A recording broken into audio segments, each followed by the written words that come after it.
Hello, this is Adam Marble. I'm the Young Men's President, Stake Young Men's President in New Haven Stake. And I just want to make a video to show how we should be planning the youth activities and the resources that the church has online. So if you go to the website, lds.org, and /youth/activities, you'll come to the youth activity website. And there's a number of resources here and some training that's available. These are great because it just goes over safety during activities, why we have activities. It discusses that we're supposed to have an activity once a week, should last an hour to an hour and a half, and the purposes of activities. There's also a nice video with this link here that I'd definitely recommend watching. When you go here down to the page, they give 3 steps in planning youth activities. The first step is to ask. And we need to understand the youth activities first in the context of having the youth be the ones who are planning and directing the activities to take place.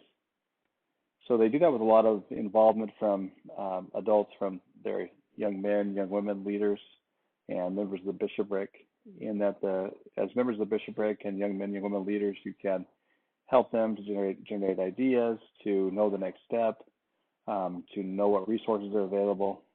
But they are supposed to be the ones that are directing this, and I'll discuss why as we go through this. So the first step of asking is better explained here when you click on Notes. Oh, looks like I need to log in.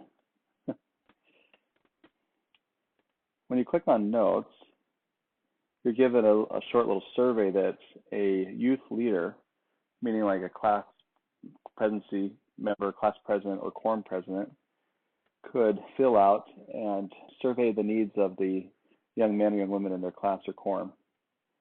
This can also be done by doing a survey on a Wednesday night. And certainly any number of questions could be asked, but these ones that are here are pretty good questions to ask, because this step is to find out the needs and interests of the young men or young women in the quorum or class. And so this is meant to be done by the quorum or class leader. We're instructed that we should know the one, that we should address people's needs and concerns individually and interests individually.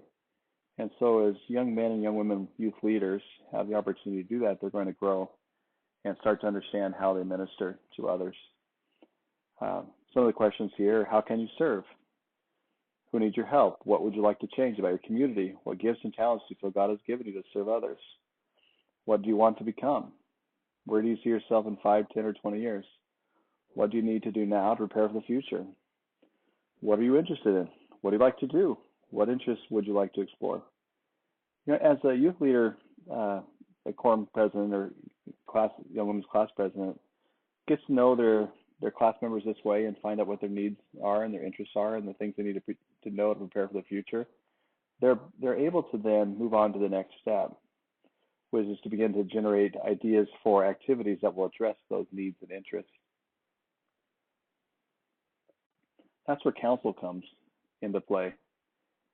The council will happen when the young women class president or the young men quorum or the Aaronic priesthood quorum president sits in a meeting with their counselors, and they discuss ideas for activities that would address the needs and interests of the youth in their quorum or class.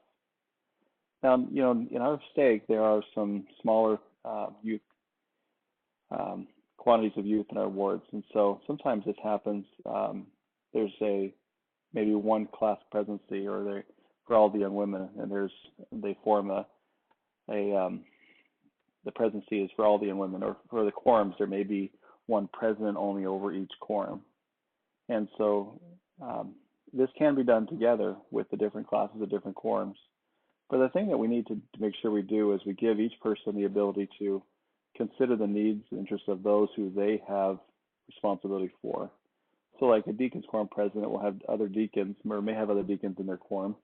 And even though he's sitting in council, the teacher's quorum president, the priest quorum first assistant, that he would think of the needs of the youth and the young men in his quorum and generate ideas for activities based on those needs and make sure that they're included in the plan for the year. Whereas most likely in the wards where there's not many youth, all the young men are going to meet together for each activity, but each quorum president will have a hand in generating the ideas. And so in this step, you should just come up with a list of activities that you need to do or that you want to do to address those needs and interests. Make a big, long list. And when you make the list, include everything that you'd like to see done that year. Because the next step is to then take those ideas and put them on a calendar, which is the third step. Plan your activities based on the discussions that you've had. Now you get some help here. You can browse ideas that have already been generated here on the church website. When you click on any one of these headings, you'll get ideas for multiple other activities.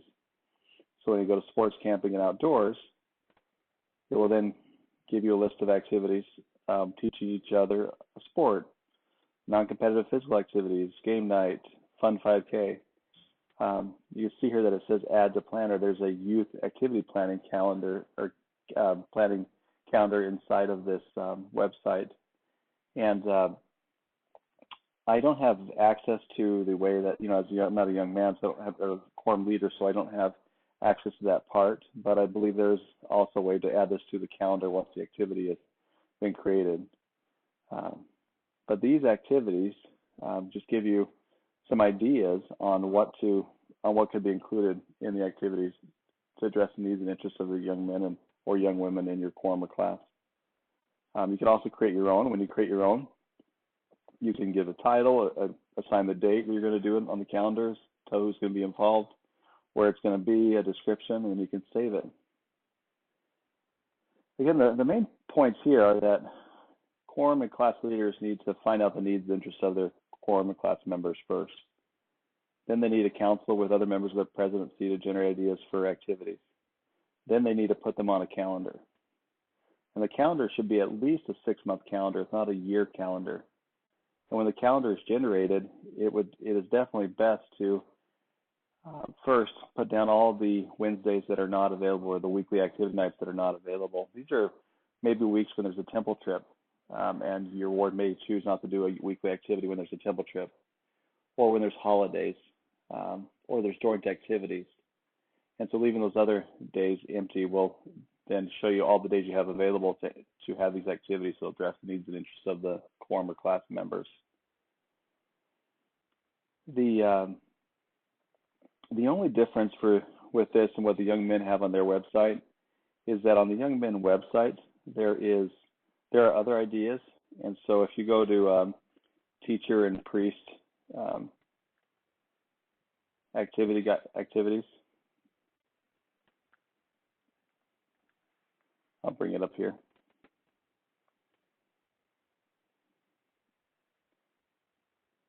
You'll be able to see the other ideas for activities that the teachers and priests have. And they're divided into 4 different categories. And so again, this is just a list of suggestions. A quorum leader could create other activities and ideas for activities based on needs and interest in their quorum. As you can see here, there's a number of activities that young men could use. And these are the activities that are meant for the teachers and priests. It's important to note that the activity guidelines of the church is still for 12 and 13-year-olds that they should be doing scouting activities. If you don't have a quorum functioning in your ward, you could still do scouting type activities that come out of the scout book or activities that come from merit badge books. Many of these would fall into those same categories. And you could also do them together with the teachers and priests if it fits. Certainly, if there's a functioning troop, they'll be doing the scouting activities each scouting night.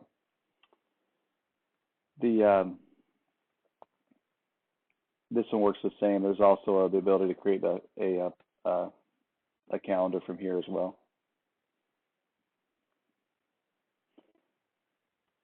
So I wanted to just make this so that you would know what resources are available. Certainly, as I've been able to do this with the Waterbury Ward, I found that it's helpful to make the calendar and to do it way out in advance.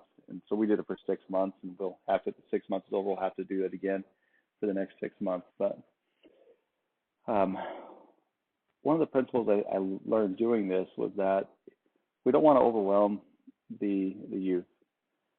We know that they can do a lot and they have a great capacity, but we need to teach them to delegate and not just do all the activity themselves. And so when you're in the step of counseling, or when your youth are in the step of counseling, as a youth leader, you should be helping them to see who is available or who could possibly in the ward help them with that activity. And when you're putting down those things on your calendar, it would be good at that point to write down who could help with that activity in the ward.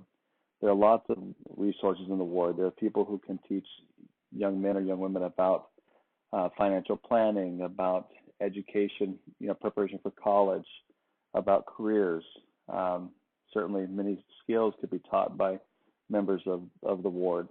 And so a young man or young woman who's a quorum or class leader needs to understand that they need to use the resources in the ward, and they need to be responsible for making sure that person is aware and knows what to do, but that they need to delegate to people in the ward, and they need to practice good communication, but that they don't need to be responsible for doing every activity or to really doing any of the activities themselves. They need to delegate those responsibilities to others that have those skills. I know that in so doing that we can find ways to involve our youth and to help them to use this opportunity that they have to be quorum presidents and class presidents, to receive revelation for the other youth in their quorums or classes, and to know their needs and interests, and to plan activities that will address those needs and interests so that those quorum or class members can be strengthened and helped. Please seek out a member of the stake young men, young women presidencies if you have any questions.